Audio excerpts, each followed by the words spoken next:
Well, this has been raised in Parliament. In the figures provided in Parliament, it does show complaints have gone from single to triple figures in that recent period. You raised this issue there. Are you satisfied with the Minister's response you got last week? Well, as you've stated, we are deeply concerned with the number of concerns that we continue to receive in relation to domiciliary care and home support. Now, I am not completely satisfied with the answer that I received, because if we compare the situation to assurances provided by the Minister in February 2004, we see that the Minister assured us that in February 2024, a survey was conducted by the Care Agency, along with the subcontracted entities at the time, which also allowed client service users to provide feedback as to the services they were receiving. And the feedback that was received was mostly positive, with minor issues being reported, issues as to service timings and where possible that was accommodated.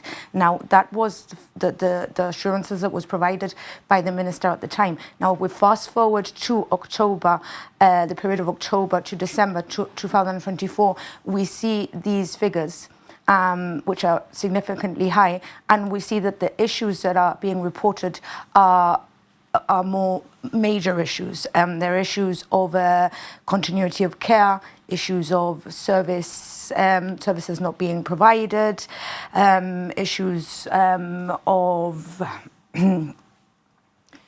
issues that are more serious in nature. And so something doesn't add up. It seems to be that something is going wrong somewhere. Well, you refer to February last year, but since then, of course, Lifecome has come in, and it is normal for a new company to have some teething problems. How can you really refer back to February as your example at this stage? Well, if you consider that the tender to Lifecome was awarded in June 2024, we are now 7 months into that, and so to keep saying that teething issues can occur, I think we're now at a period where these teething issues should have been resolved.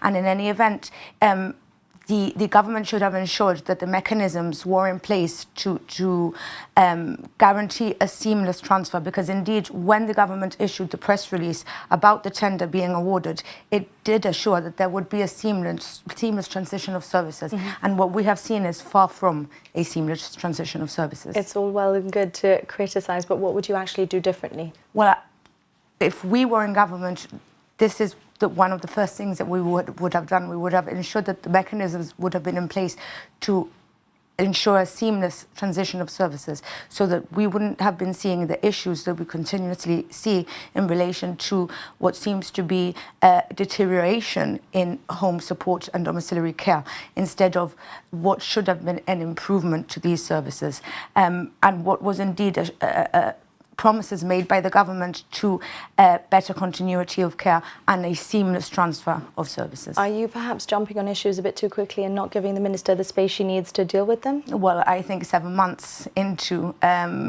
the award of the tender and 7 months into the transfer of services is not a period of time that we should still be seeing the issues that we're seeing.